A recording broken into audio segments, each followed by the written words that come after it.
are going to, an introduction to reproduction. We'll talk about the endocrine system. We've talked about the endocrine system just a little bit so far. The endocrine system are chemicals that control processes within the body.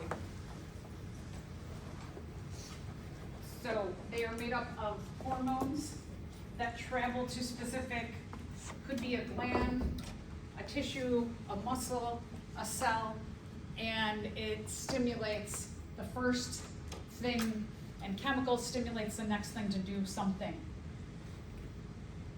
We talked about this, a little example of the endocrine system when we talked about the urinary system, that the hypothalamus is constantly checking the osmotic concentration of the blood to ensure that the blood is hydrated enough. And if the blood is not hydrated enough, then the hypothalamus sends a signal to the pituitary gland, and the pituitary gland releases ADH, which is anti-diuretic hormone, and that travels through the blood and contacts within the kidneys, those millions of little nephron filters, and it tells specifically in the nephron filters, the distal tubule and the collecting duct, it says to them, hey you, let's put more water back into the blood, and it concentrates the urine further. That's all part of the endocrine system. Oftentimes the endocrine system we think of is just related to reproduction, but it's a lot of processes within the body. So inside of the body, endo means into, or processes inside of the body.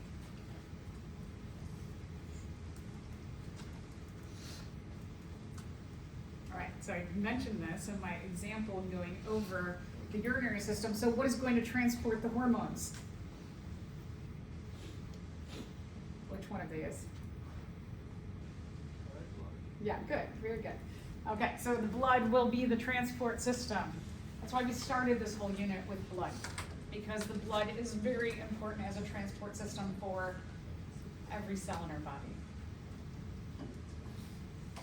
So what specifically gets in contact with every cell in our body are the capillaries. The way that these chemicals move through our body are through the process of diffusion. Diffusion says that molecules move from high concentration to low concentration. So for example, if I took some perfume and I sprayed it right here, the perfume would be in a high concentration right here. And what that process of diffusion is then doing is moving, the molecules are moving from high concentration, and then they're moving out into the room into low concentration. And so then eventually they are going to spread as evenly as possible throughout the room. That's essentially what is happening in our bodies, is that in the blood, these chemical messengers are in high concentration, and then they are going to move close to whatever the target cell, tissue, gland, muscle, etc. is, and they go from the blood into what we call the interstitial area or extracellular fluid, and then go from that little pocket area into the target cell. So the extracellular area has, the interstitial area has extracellular fluid outside of the cells. There's fluid because the majority of our body is made up of water.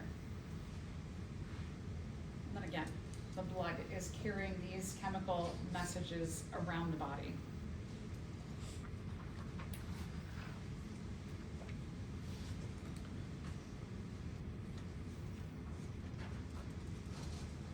Okay, so let's take a look at the way that this specifically works in terms of targeting. One message targets one cell.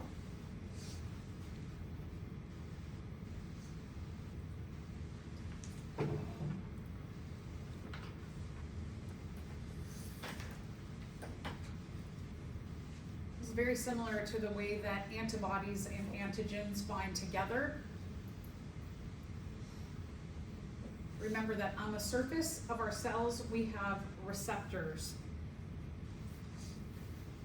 or surface markers.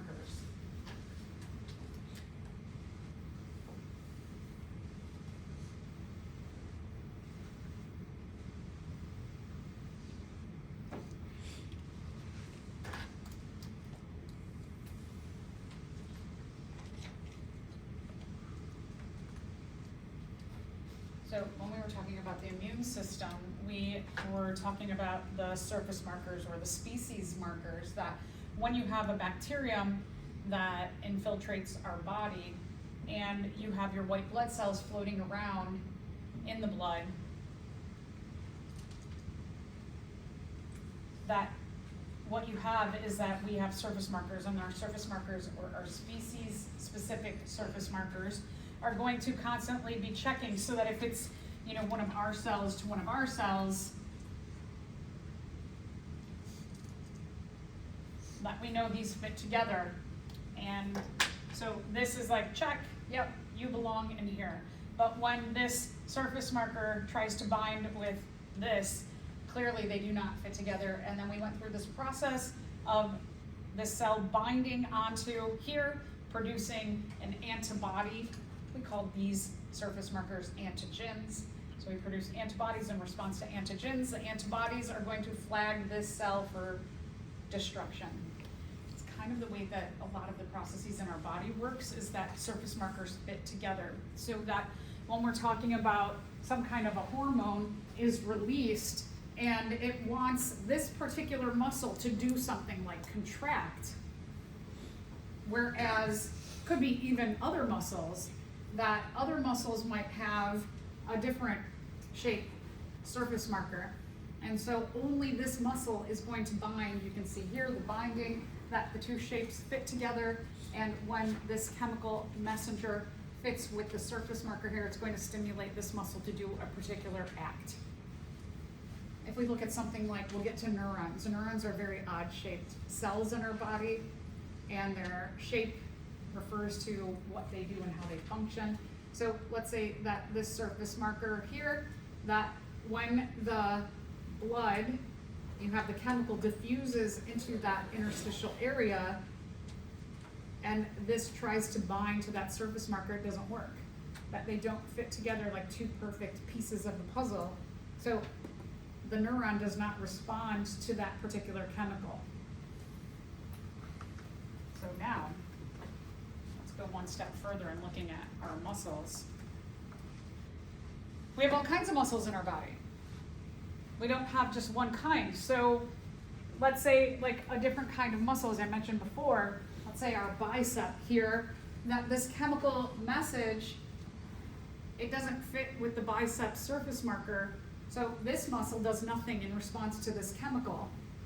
But the muscles in the uterus, they are shaped precisely the same fit pattern for that chemical message. And when that message fits with the muscles of the uterus, it stimulates the muscles of the uterus to contract and push out the endometrium, which we call menstruation. So everything is very specifically fitted in our body. Amazing. All of these just like really simple ideas, right? Like two pieces of a puzzle fitting together, or the process of diffusion, things moving from high to low concentration. Very simplistic processes guide the complexity that we are. So we talked about antidiuretic hormone when we talked about having a low osmotic concentration or being dehydrated in our body. And growth hormones work the same way. At a certain point in time, that your body is growing, and responding to these growth hormones. Insulin regulates your sugar to get from your blood and into your cells. Adrenaline, you'll release a lot more adrenaline when you are stressed out, when you're in a stressful situation. Did you ever have a stressful situation where you just like, I know, it's like you have superpowers, right? You think correctly and you do these things you have to do. And then after it's over, you're like, whoa, I really performed that well. What adrenaline does is it helps you to get through that stressful time. You all release a lot of adrenaline when you have an exam coming or you have a paper that's due. And that helps you to think clearly and to get that action done. It's kind of interesting that adrenaline used to be for, we think like millions of years ago, that it used to be like a lion's coming and I have to run or fight. Whereas now your adrenaline is coursing when you're like ready for an exam or working on a big paper. Your survival mechanism is a little different, right?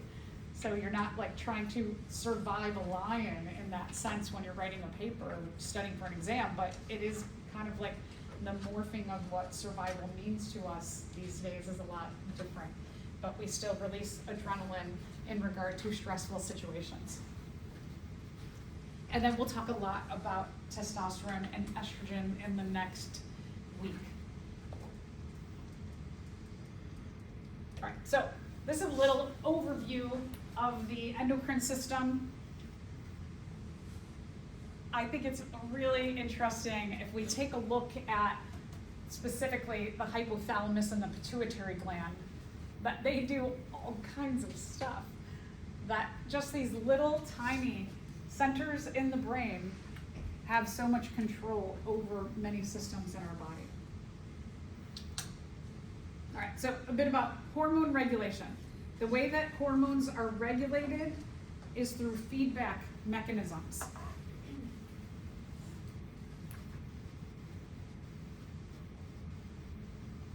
Hormones are large compounds in our body. They're very big. Hormones are monitoring some of the biggest processes within our body. So if these compounds are really big, we don't want to just keep producing tons of them, because that would take away energy away from our need for survival in terms of the energy sources. We want to keep pumping all of our energy sources toward making hormones. So we only try to make the hormones when they are very specifically needed. And what regulates that are these feedback mechanisms. There's two main feedback mechanisms. And so the first one is called negative feedback.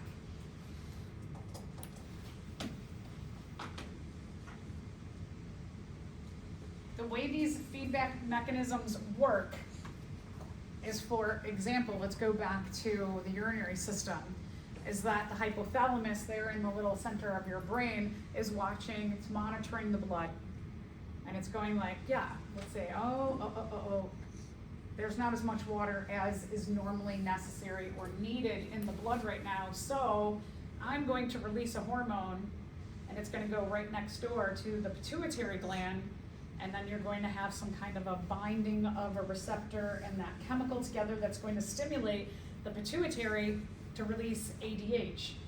And the ADH, the antidiuretic hormone, goes through the capillaries and then goes down through the blood, and it hits the kidneys. And within the kidneys, those little nephrons, they have a right receptor for this shape and binds them together.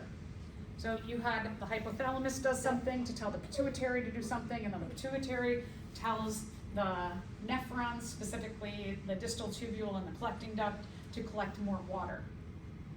Now in response, what happens is that the nephrons, they release a chemical, and that chemical goes through the blood and travels back up here to the brain, and that tells the hypothalamus, we're good.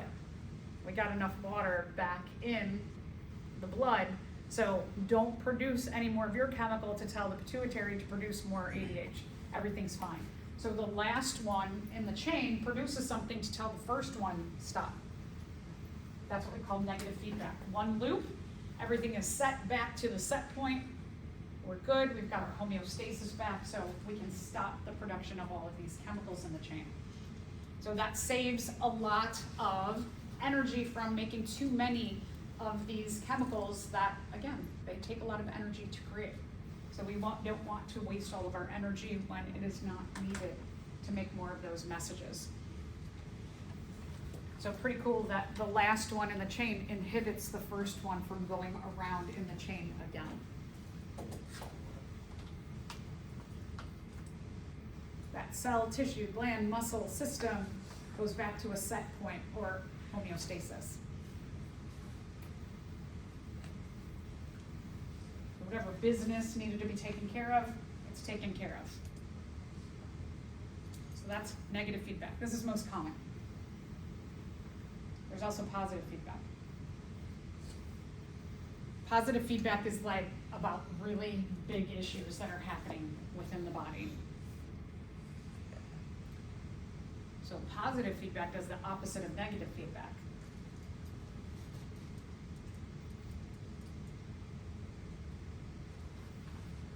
positive feedback starts with the first one tells the second one to do this, and the second one does that, and it tells the third one to do this, and it could go on and on and on, or it could be short. And the last one in the chain looks around and is like, we're not done.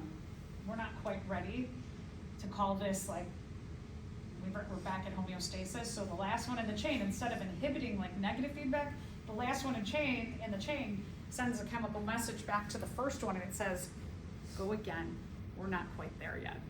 And then it stimulates this loop to go again. And if you get to the last one again, and the last one's like looking around and going like, not quite there yet, and you go again, and you go again, until the last one can definitively say, all right, we're good, we're back at this set point. So this involves a lot of the chemicals in the chain to be produced over and over, and sometimes over and over and over and over again.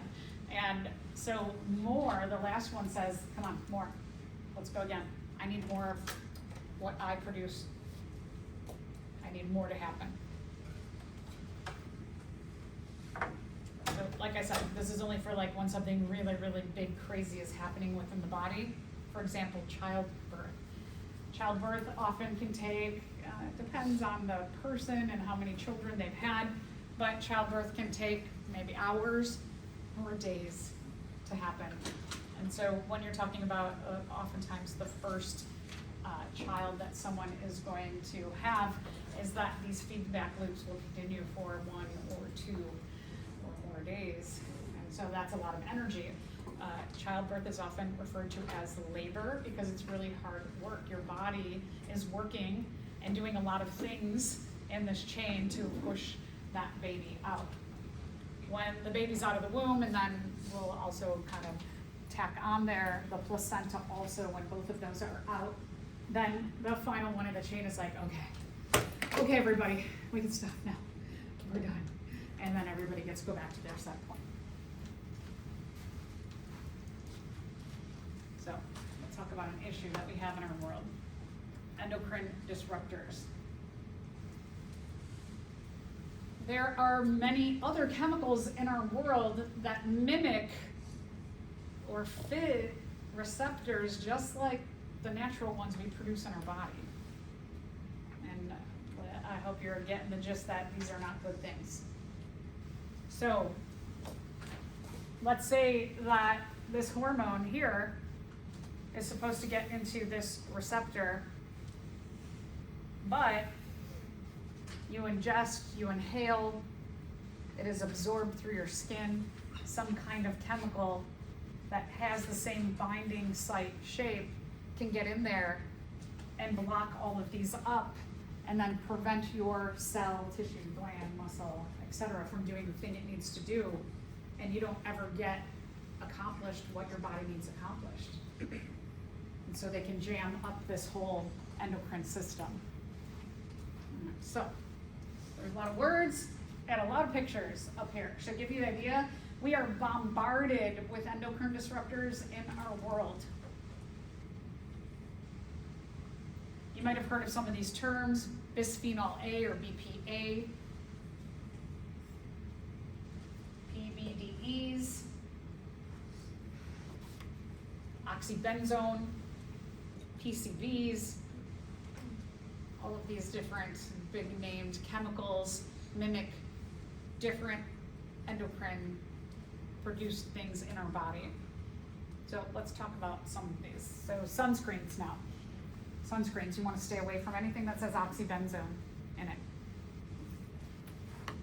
If you're like, I'm overwhelmed at looking at the labels, one of the things that you can look at on a label is that if it says it's reef safe, dolphin safe, turtle safe, if it's safe for some other animal, it's safe for you. I always laugh. They try and get at you. Instead of saying it's human safe, they just say it's safe for the corals and the sea turtles and the dolphins. So if something is safe for another animal, go for that one. That's an easy way to read a label. It's usually right there on the front. There's usually a cute little logo with a turtle or a dolphin or a coral reef on it. So those are the ones that you really want to start going toward. This is becoming a lot more common now, especially with sunscreens. It's not as hard to like read a label and try and find what's good for you. So that's one thing to look for. single serve stuff. So anything that is packaged in plastic, could be a Coca-Cola, could be a water, an energy drink, a really healthy juice.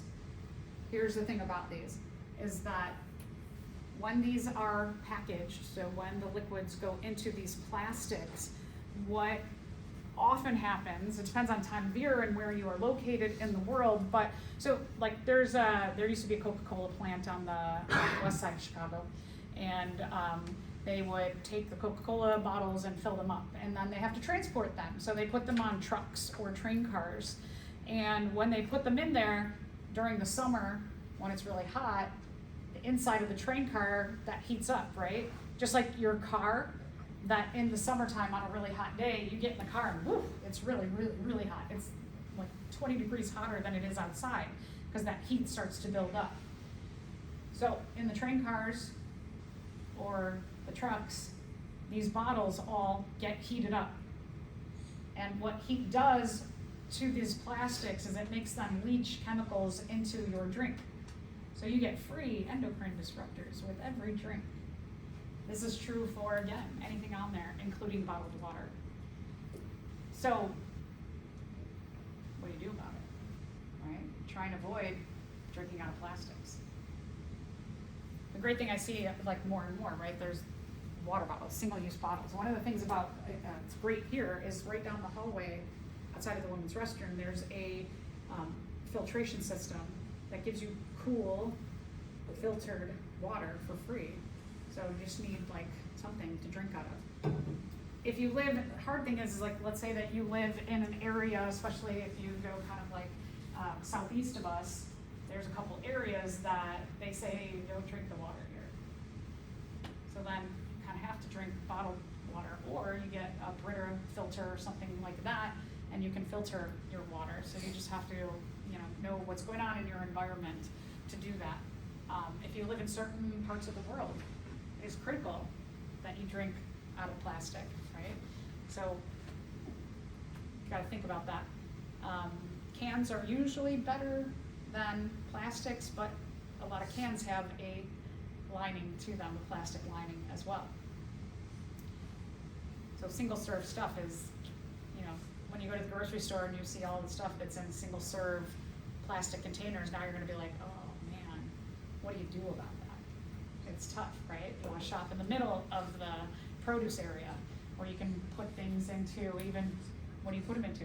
Plastic bags. So it's a lot of thought, right? You can bring your little cloth bags and put them into there, or you just put it in the plastic bag. If it's hot outside, then some of that plastic's going to leach. Paints in your house, sealants, stuff that you use in your house every day, a lot of body products. There are websites like the Environmental Working Group has one called Skin Deep. Skin Deep will help you, you can plug in, or there's Yoka, Y-O-K-A. You can plug in body products into there, and it'll tell you the toxicity levels. It'll tell you what to stay away from. So there's really great web, the unfortunate thing is it takes a lot of work, right?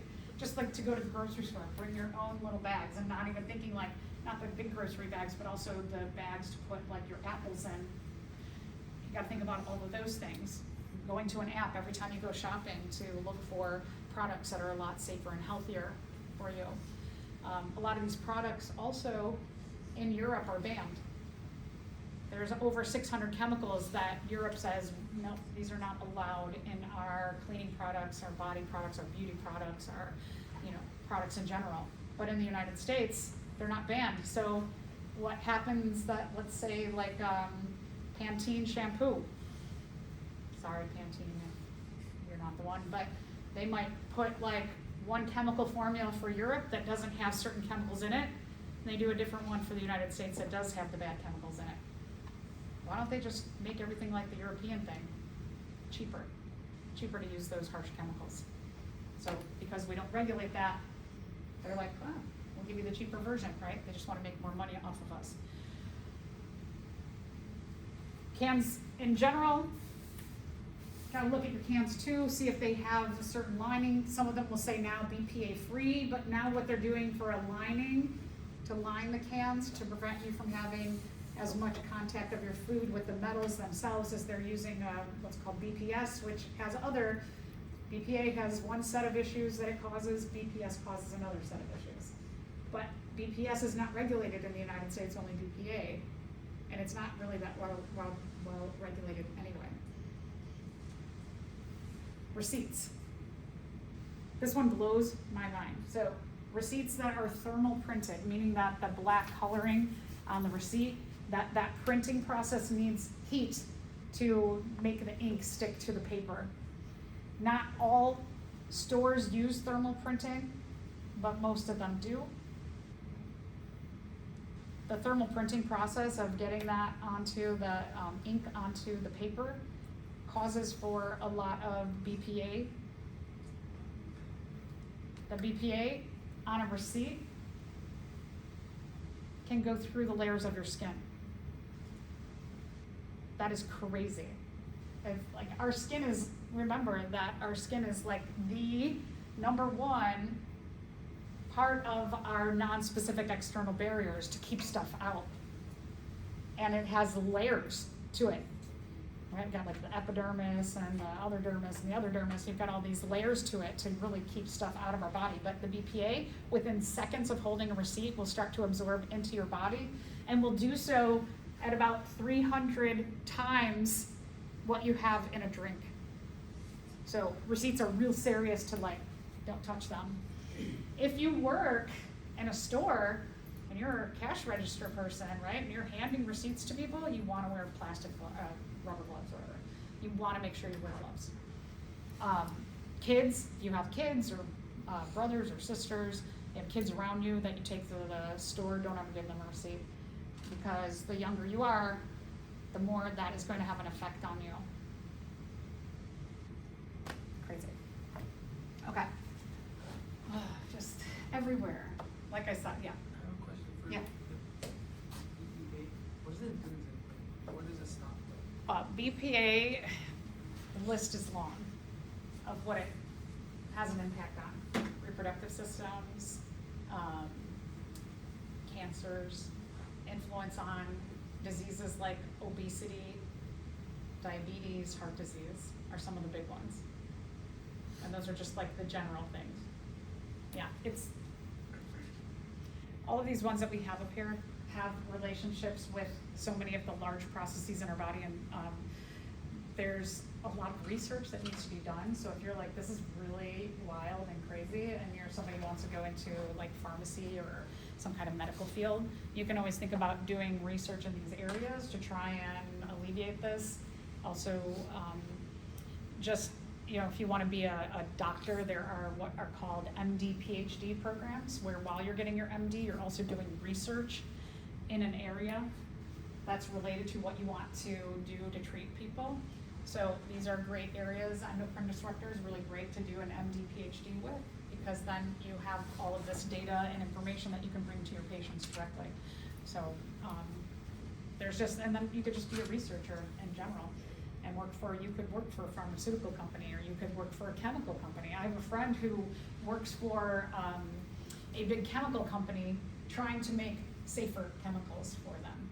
So she's like, I know I'm working, like people always say, oh, you work for blah, blah, blah. And then she's like, yes, but I'm trying to change their ways. So there's a lot of work out there in terms of thinking about like what you could do with this stuff. Everywhere, right? These are all the different like big industries that are affected here. Let's go back to medical. In the medical world, you go to the hospital, or even if you just go to, like, let's say you go to get a vaccine, right? Vaccine, the shot, it's in a plastic tube with a plastic cap.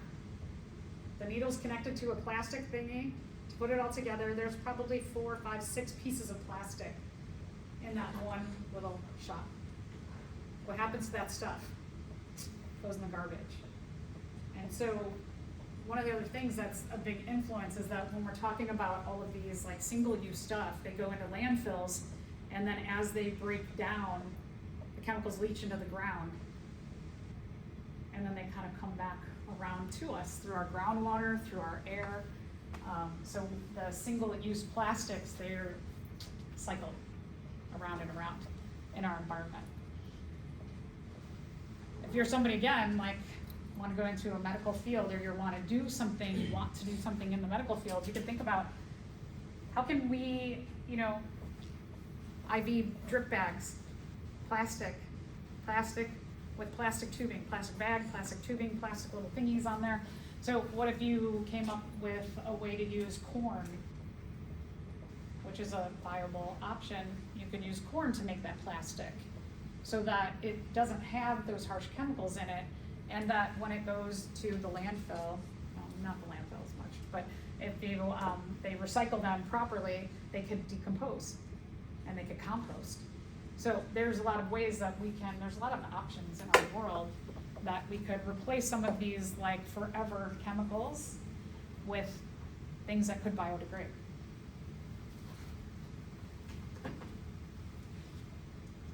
All right, so when you go to the grocery store, what should you look for? Here, this is great, right here.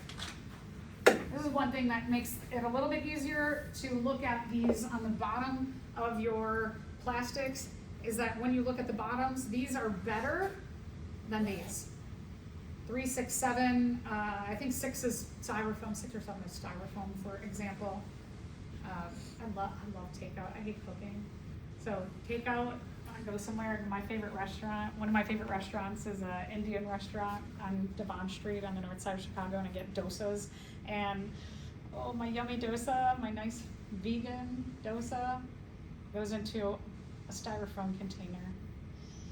And then when I take my dosa, I start eating it, I see it's like imprinted into the bottom of the styrofoam, and I think, oh, what am I eating with my delicious dosa here?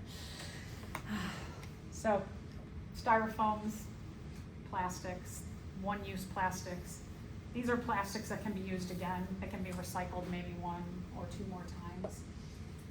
These are better for you, not as good for you. Are these healthy for you? No, not really, but better, worse.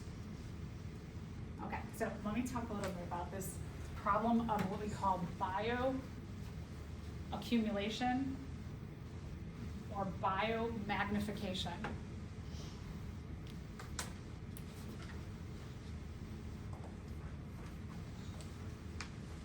Some of these chemicals, they call them forever chemicals because they break down and they break down and they break down into small, tiny little chemicals, and then they stay in our world forever, and they never get fully broken down. There are some bacteria, for example, that can do what's called bioremediation, and there are some bacteria out there that could eat some of these chemicals and change them from being toxic into non-toxic. So there's another kind of area of research that's really fascinating. All right, so back to biomagnification. Bio, living things. Magnification refers to chemicals are magnified as they pass through our food systems.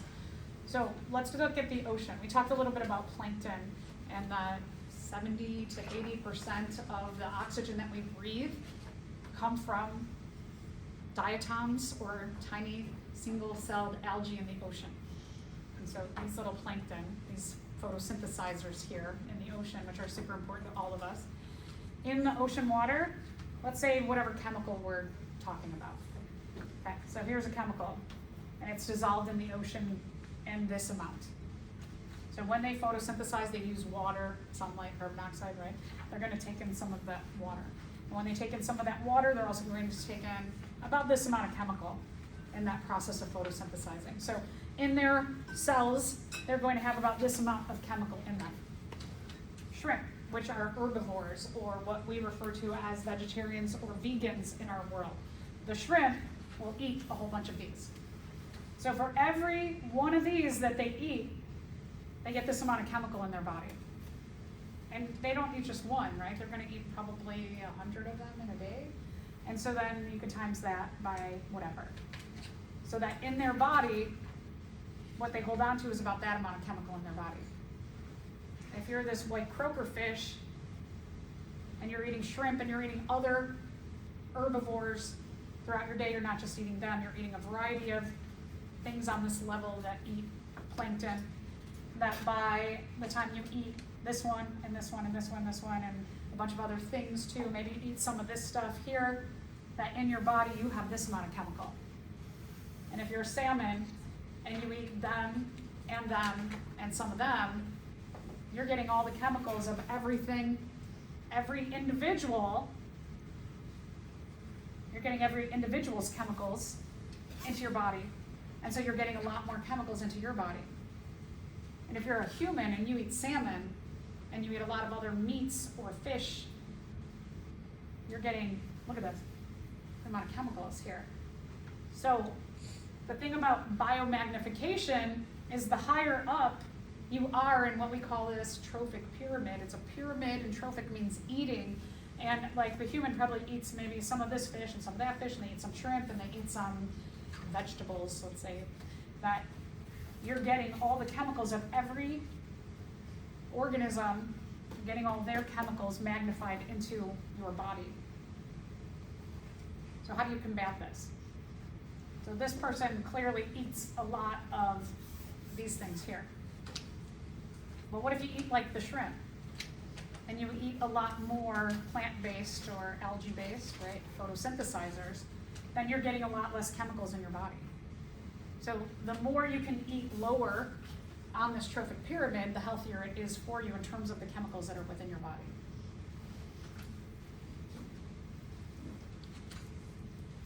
All right, how do we know? How do we know that these are having effects on us? Well, let's just think about humans.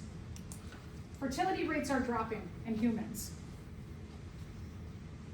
How many of you were an IVF baby? You know, like how many of your friends were? There's a reason for that. Frogs are what we call indicator species. If we think back to frogs, we talked about evolution, the frogs are one of the first animals that had lungs, but they don't have real advanced lungs. And they had a simultaneous mutation with the development of the lungs to be able to breathe through their skin. Remember that respiratory surfaces need to be moist. And so frogs, because they use their skin as a respiratory surface, they have to be tied to water all the time. And being tied to water, let's go back to our plankton on this picture here. Right? You're just doing your everyday process, you're absorbing chemicals, they're absorbing it through photosynthesis, also through their respiration process. Frogs are absorbing chemicals like this through respiring through their skin. So they get it directly into their bodies through their skin. The lungs can filter a little bit better out than what your skin can do. And so when frogs start showing up in the environment like this, a lot of ecologists go, ooh, what's going on here in this environment? That you usually see first frogs and other species that are tied closely to water sources, that you'll see things going wrong with them, and then eventually it'll make its way up to everyone else in different ways. So there was a study done on frogs, and what they found in this population, not only did they have crazy amounts of legs, but look at this one. I mean, hopping, right, could be a super hopper, but I don't know, that's kind of awkward to walk around with four, or hop around with four legs. This one's missing a leg. Missing an extra leg that doesn't even look like a full formed leg, right? We got one that's okay here, got a weird extra kind of tail part. So this is not normal.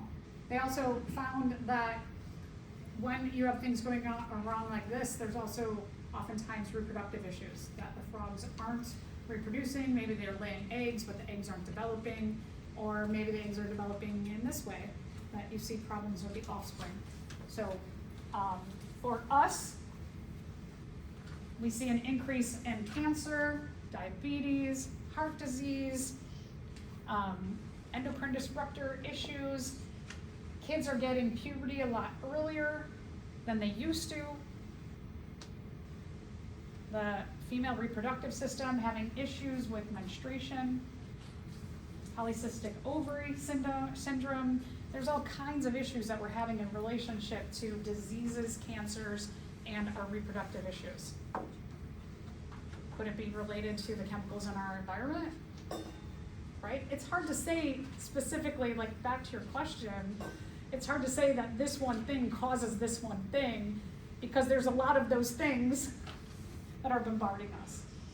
So studies to say this causes this specifically is very difficult to do. But we know that we are definitely, as humans, we are a lot unhealthier now than we were 50 years ago. Because we've had a buildup of all of this stuff in our environment. Right, so just to end on, this is a feedback system. This is a positive feedback system. It's another one that goes along with childbirth, is that labor is a positive feedback system. But after, or if the baby is born, a lot of times what happens is that the baby breastfeeds. And so when the baby suckles on the nipple, it sends a message to the brain, and what is produced here is oxytocin is carried in the blood to the hypothalamus, and the hypothalamus tells the pituitary gland, produce more oxytocin. And the oxytocin, so these are the milk glands, and the milk glands have two jobs in breastfeeding. One is milk production.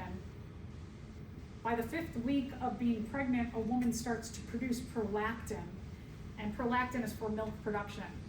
One of the, if somebody doesn't know they're pregnant, oftentimes that they get to about week 4 or 5 and they're like, oh, my breasts are really, really sore. It's the production of the prolactin and the enlarging of the milk ducts that are that signal that's like, oh, something's going on here.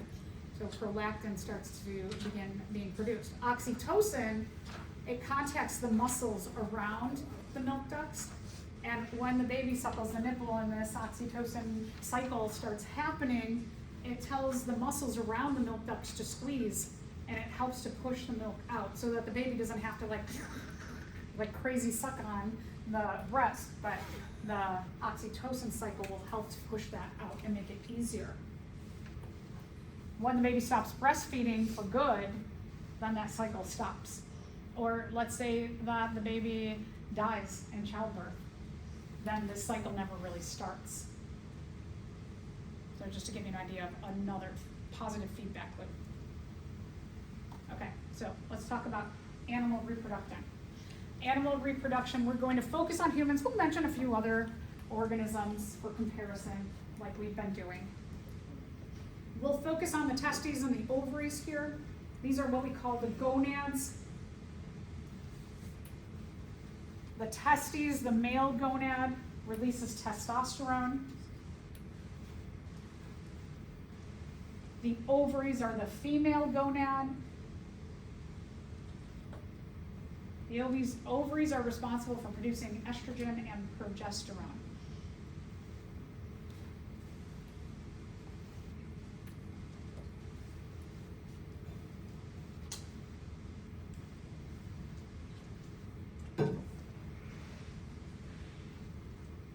Testosterone, estrogen, and progesterone are very important in both sexual development, so like puberty, and then also sexual function, like reproduction. So let's start with puberty. We're going to see a feedback loop that is similar for both sexual development or puberty, as well as sexual function, making of egg and sperm. The hypothalamus produces a hormone called GnRH, gonadotropin releasing hormone, that travels next door to the pituitary gland, binds to the pituitary gland, and the pituitary gland produces LH, luteinizing hormone, and FSH, follicle stimulating hormone. The GnRH from the hypothalamus stimulates the pituitary to make FSH and LH. This is happening in both males and females.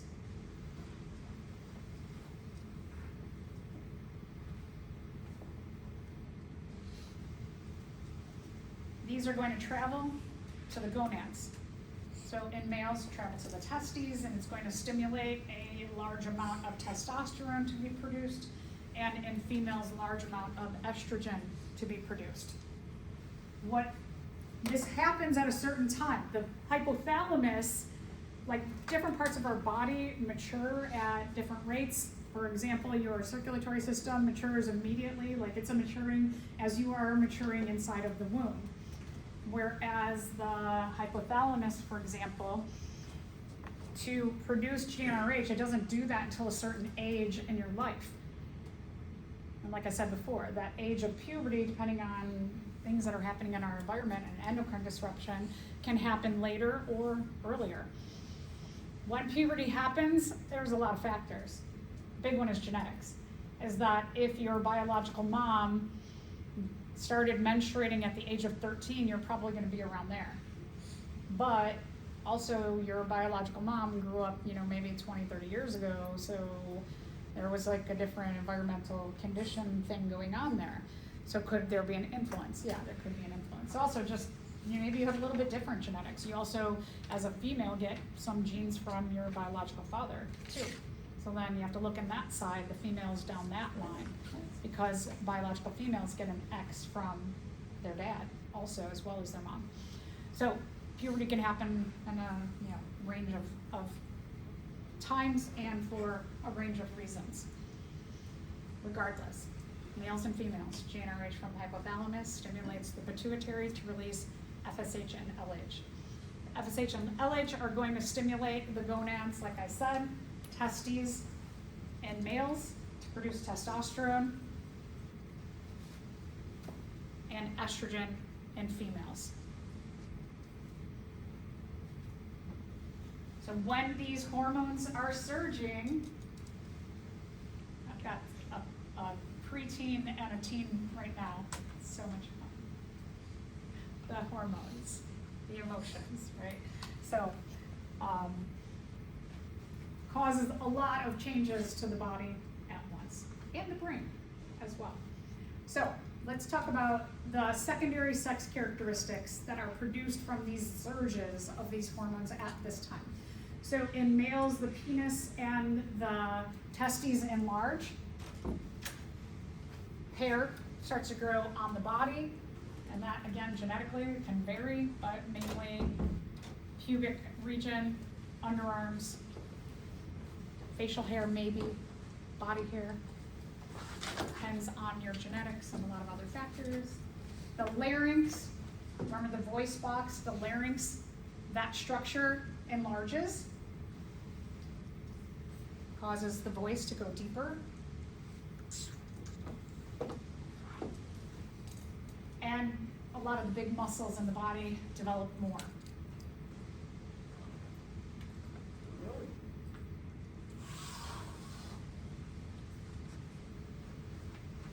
For females, a little bit different.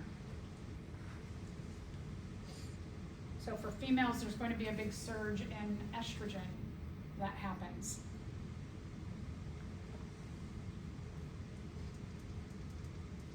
So the breasts will enlarge.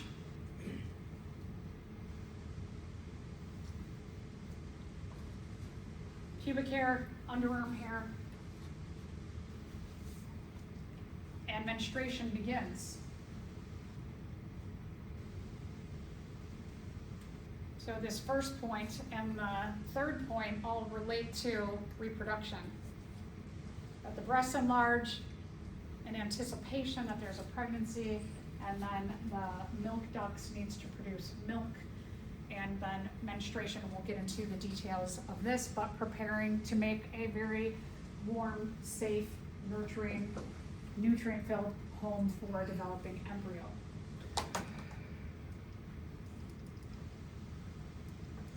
Let's take a look at this question.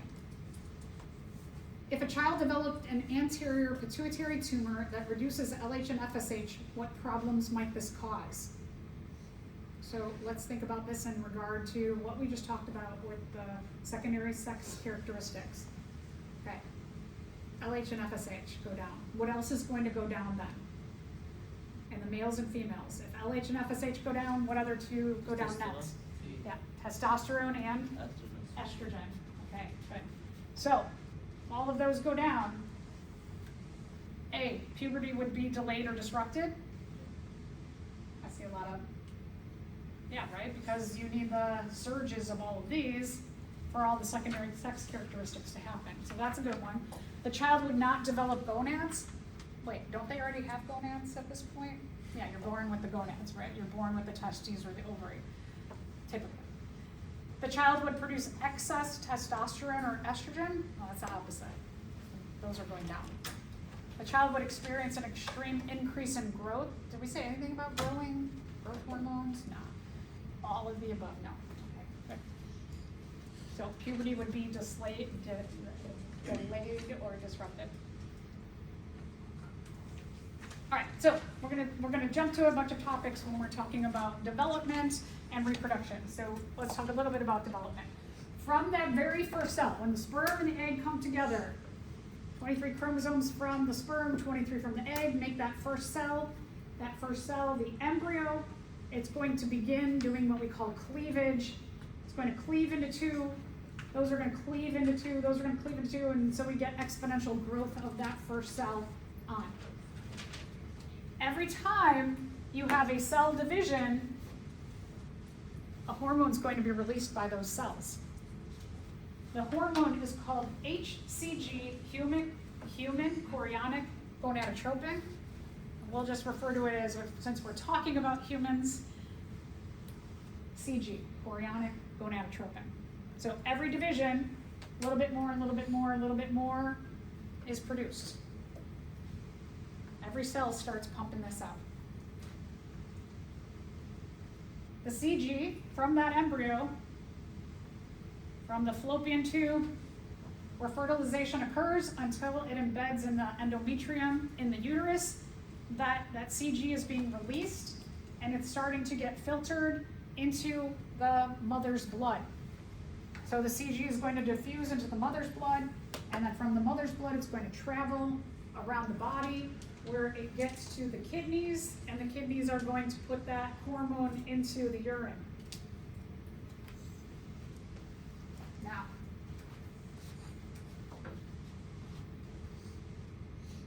so eventually after about the first week, the fertilized embryo is going to embed itself into the endometrium in the uterus.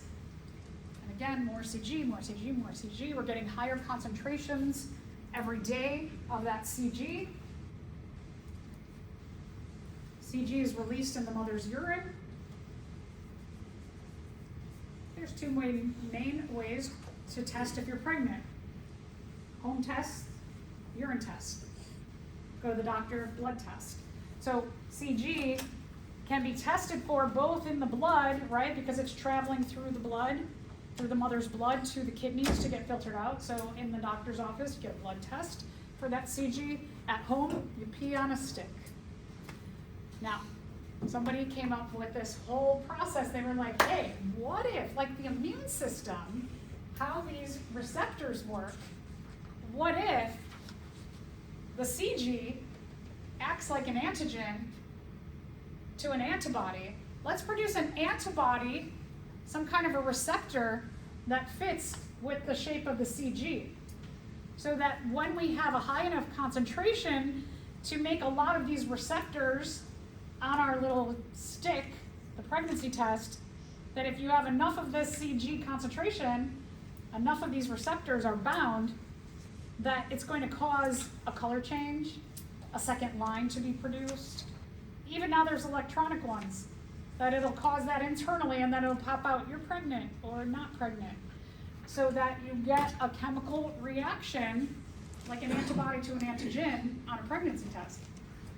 That's pretty cool, right? Like somebody studying the immune system was like, oh, what if I use that concept to make a test that you could do at home instead of going to the doctor's office to find out if you're pregnant or not.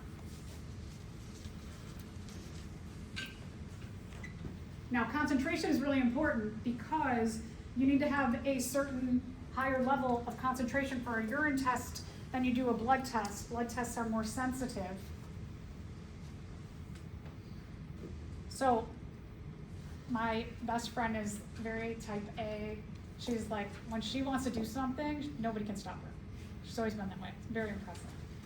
And so when she wanted to get pregnant, she was like, okay, we're gonna have sex tonight, and then I'm going to go right to the pharmacy. I'm gonna get a pregnancy test, and I'm gonna see if I'm pregnant. I'm like, no, it don't work that way. And she was like, yeah, I wanna know. I'll find out.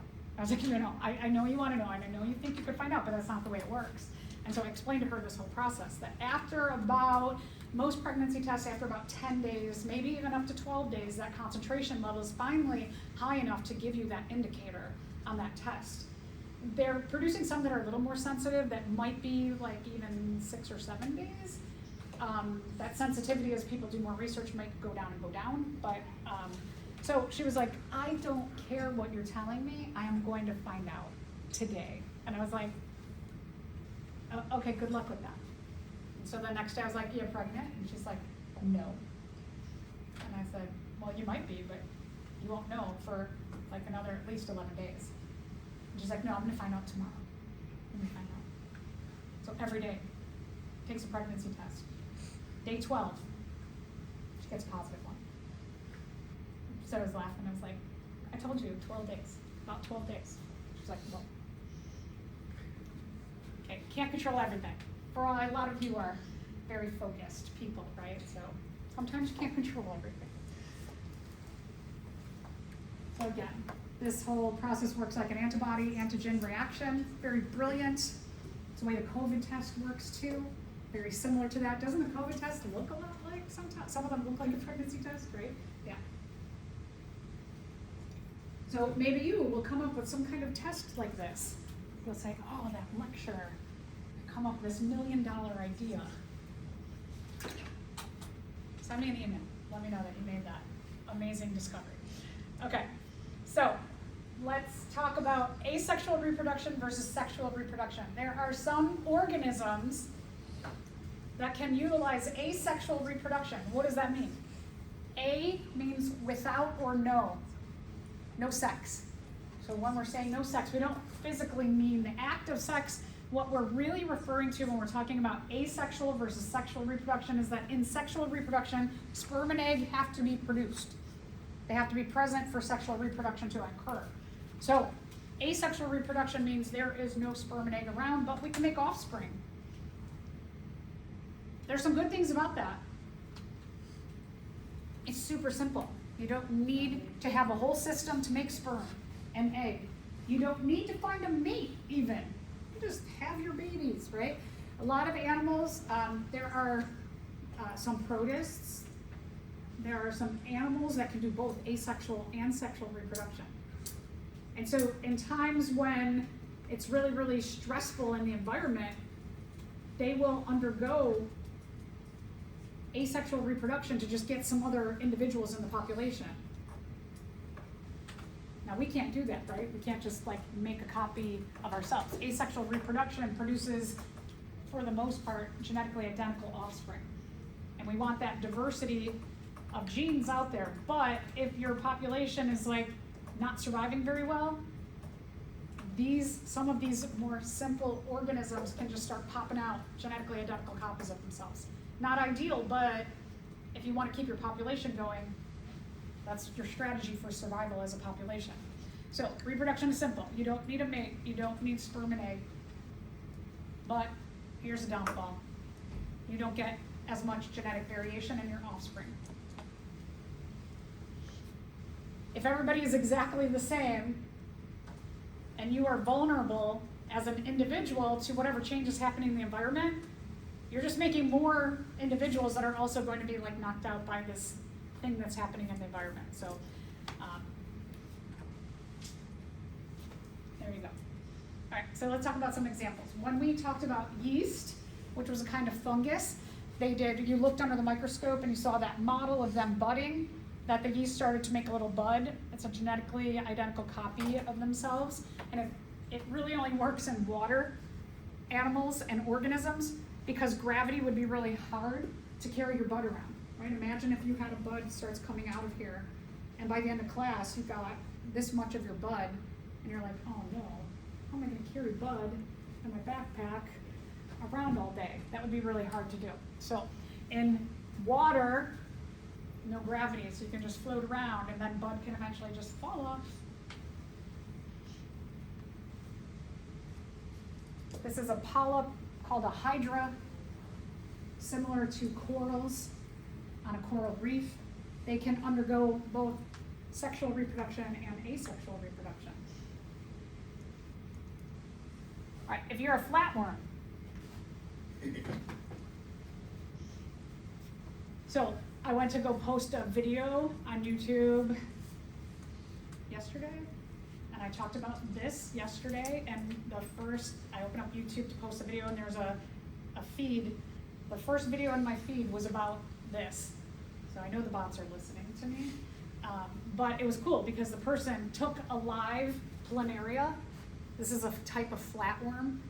And they took that planaria in a petri dish of water, and they took an X-Acto knife and they cut it into three pieces. And then they showed time lapse of the one piece, like the head piece, started to make the rest of the body. And then they did 3 pieces. So they did this middle piece, and the middle piece started to make a head and a tail. And then the tail piece started to make the head piece. So they can get cut up to an extent, and then they can grow the rest of their body back. That'd be cool. If like something happens, somebody loses an arm in a car accident, and it just started regenerating. So these strategies here of like budding or fission, people are studying this because they're like, what if we could find and isolate the gene that allows for regeneration of tissue, and we could transplant that into people who need like a kidney or an arm, right? And we could use the gene in this animal to regenerate our own tissue. Cool research. And then you have bees, for example, do parthenogenesis. And it means they produce eggs that, without being fertilized, the eggs become full organisms. So this is kind of like a hybrid asexual reproduction, that you do still have eggs produced, but they don't need to be fertilized eggs. A lot of worker bees are clones. So they make all these worker bees to just like, go get pollen, go back to the hive, make honey, go get pollen, make honey. And so they can produce all this honey. And then the queen bee, who stereotypically has the best genetics for the females, can choose her best mate. Pretty wild. So given the obvious advantages of asexual reproduction, why do you think so many animals have evolved the capacity for sexual reproduction? Sexual reproduction is easier than asexual reproduction? No. Good. Offspring are larger and thus are better able to survive in the environment. I see a lot of like, okay, let's hold that one. That's not, I don't know, maybe, right? Offspring produced through sexual reproduction have the advantage of possessing genetic variability, thus enhancing the natural selection process for the species. That one sound better than B? Yeah, good. More offspring are produced by sexual reproduction? Yeah, that's what I was, none of the above responses are correct. No, okay, good. All right, so let's talk about just a little bit about sexual reproduction. Sexual reproduction, you have to have sperm and egg, and they have to join together. They have to merge their nuclei.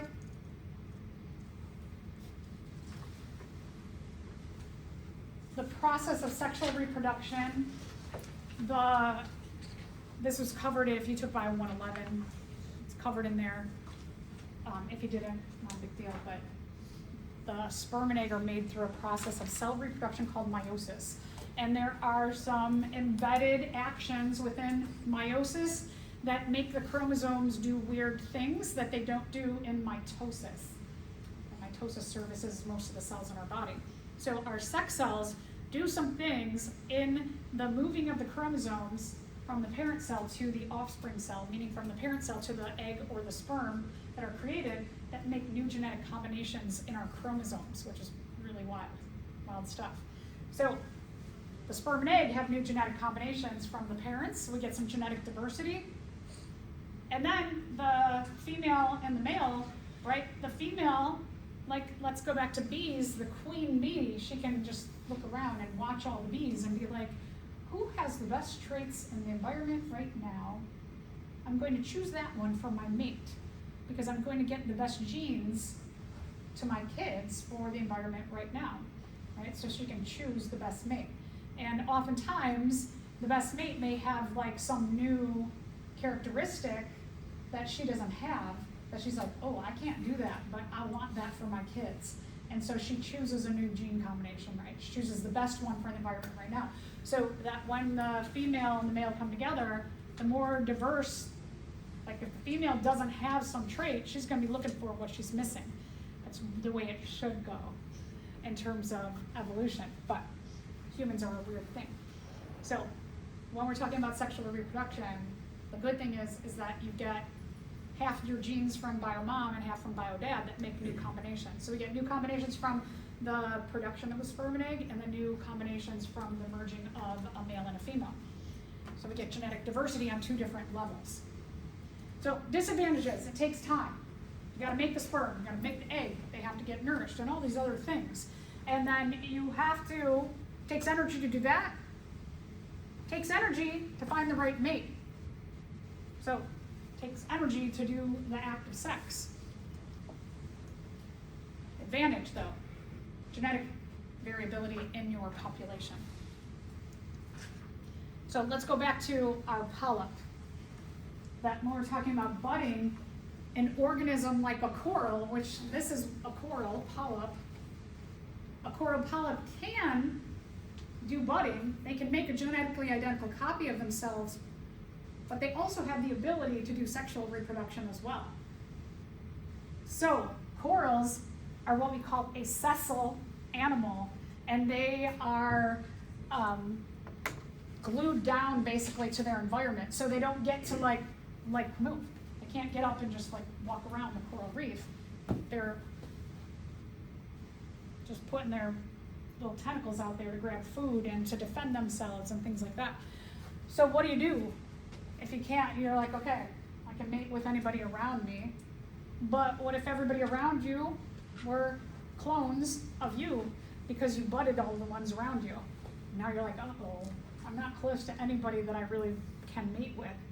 So what the corals do is they have a behavior that sinks them in to clue into the warmest day of the summer with the full moon.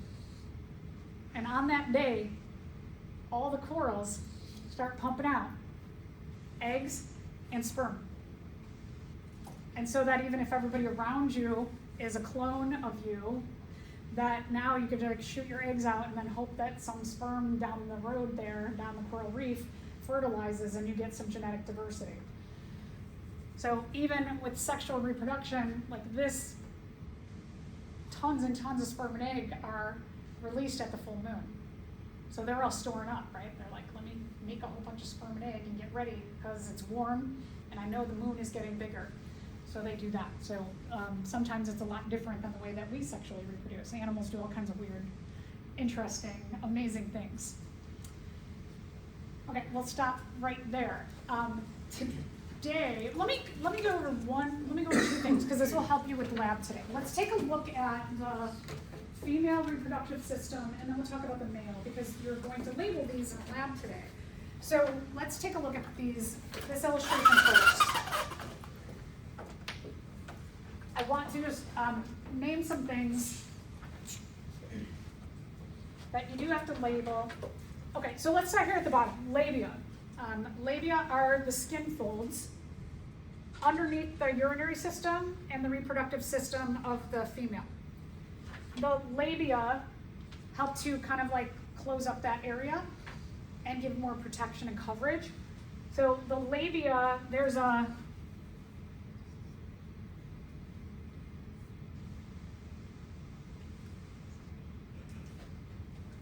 major and a minor. The minor is closest to the body, or the smaller one. So the inside one is smaller, and then it has a larger one around it. So labia, they sometimes call them minora and majora, or minor and major. Make sure, I think it was fixed on the female, but not on the male, but the anus, the opening from the rectum, I know on the male, the anus is pointing like right here. So just like do a little extension to there on your illustration. The rectum, let's talk, these are not labeled. So this is the spinal cord. Spinal cord kind of looks like a worm there, like a nice smooth tube. The spinal cord is protected by bones called the sacrum.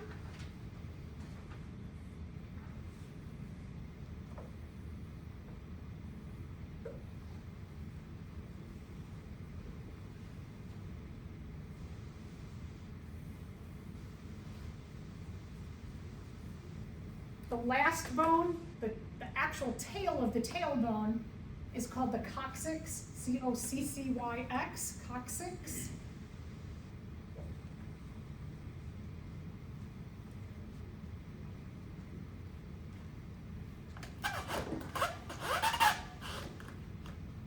This is the uterus. The uterus has two parts to it. So in your lab, on the illustration, it has like a, it has a thing like this. So just like what I have on the board there. So make sure you're putting uterus, and then the uterus has the myometrium. The myometrium is the muscular part, and the endometrium is the lining.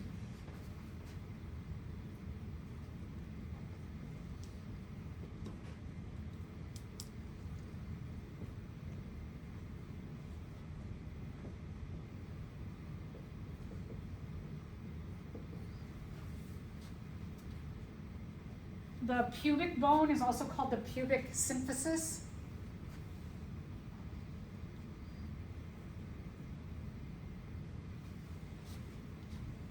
There's a bone in the front here that protects your reproductive and urinary organs.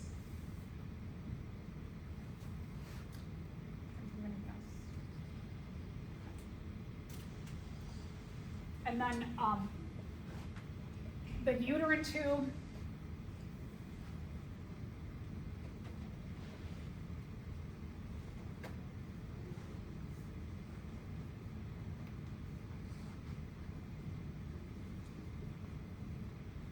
Uterine tube can go by a variety of names.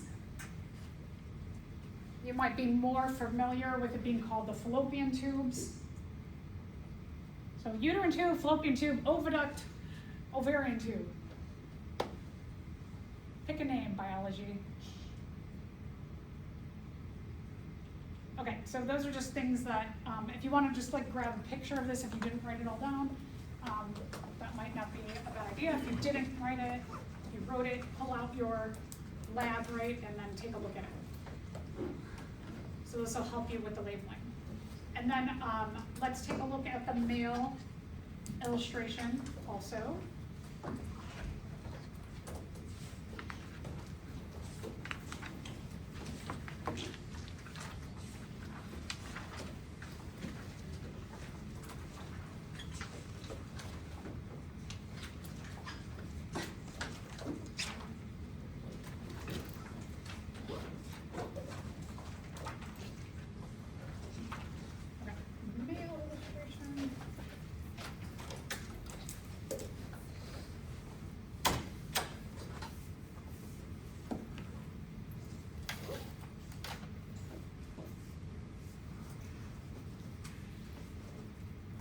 This down.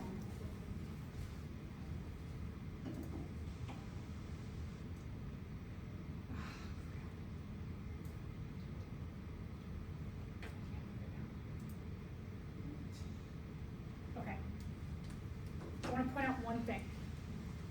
And then I'll roll this up. Okay, right here. See this tube right here?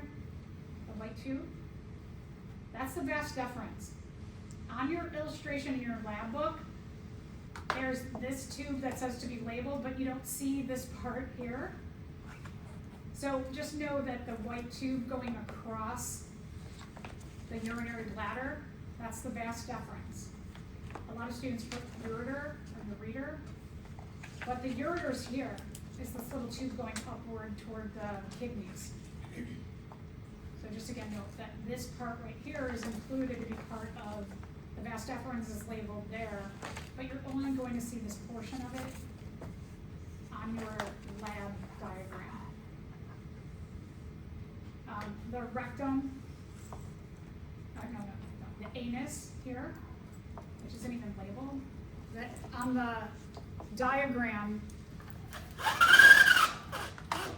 the anus is pointing like right here. So just so your own knowledge,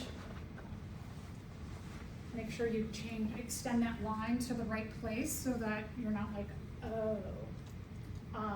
Everything else I think, two other things.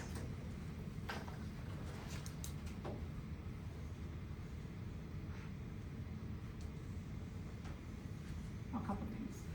Okay, so this structure in the penis, see the one with the boxes inside?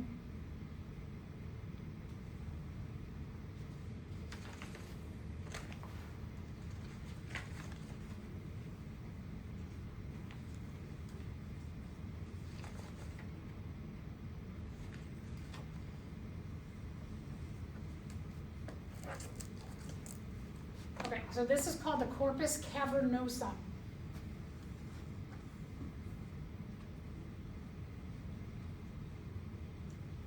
A cavern is an open space. So these boxes are like caverns inside of the structure. There's also another kind of tissue in the penis,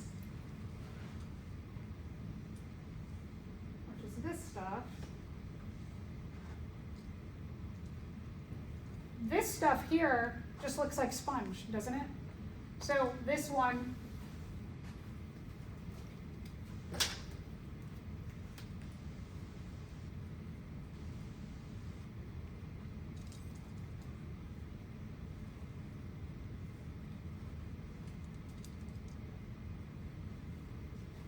is called the corpus spongiosum, and so it has that word sponge in there.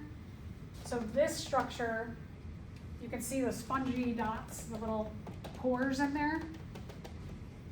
Corpus spongiosum is the blue one. And then there was one more thing.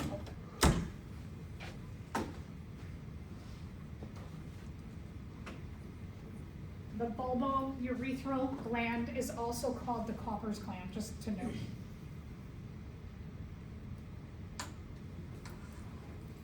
And on here again,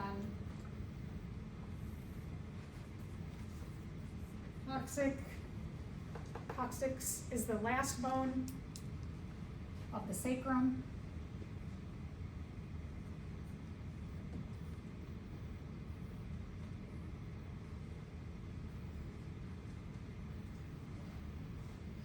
Spinal cord's up in here, it's up there. Spinal cord's between the sacrum. Have we got anything else? I keep going. One more thing. No, I think that's all the stuff. Okay, so yeah, if you want to take a picture, you write it down. Use your notes in your book if you wrote them in your book for lab today. Oh wait, I'm gonna do one because this will help you. Okay. So sorry. Oh, if you missed a picture there. And I want to look at one more image in the female section.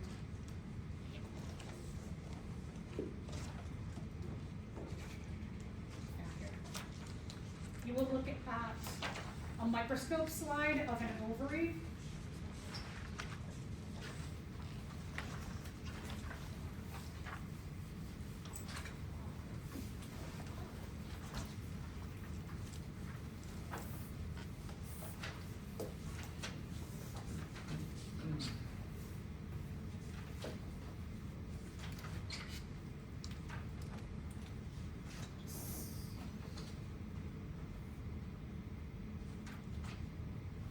So if we're looking at the quote-unquote eggs, and I'll talk about why I call them eggs next time, is that you have the nucleus, all these little circles here.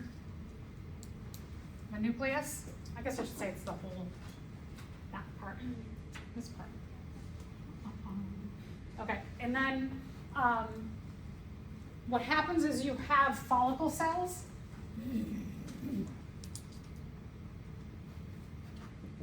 All these dotty cells.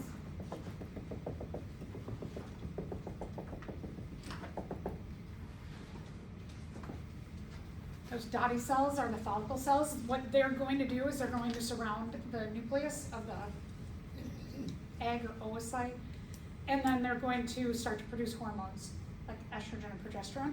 So those are the follicle cells. And then this clear part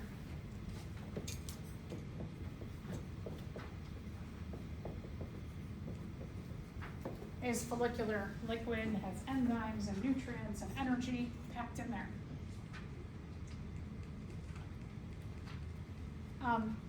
You can actually just look at this instead of the microscope slide.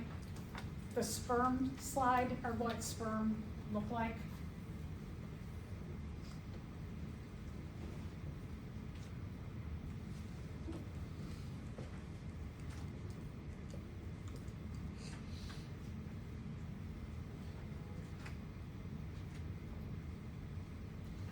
So you have the head, you have the tail. So you can use these for those slides. And you don't have to pull out the microscopes. Okay, so take a break. You've earned it. Thank you for hanging in there. I just know this stuff, instead of going back to the lab and pulling it all up, it's a lot easier, so thank you so much. You should be able to get done with 32 today. If you want to get it done and hand it in, you can. If you want to get the labels from the models, pull the models out onto your desk. So as you are labeling the model in your book, bring the model to your desk and look for the structures on the model. That will help you start learning these structures.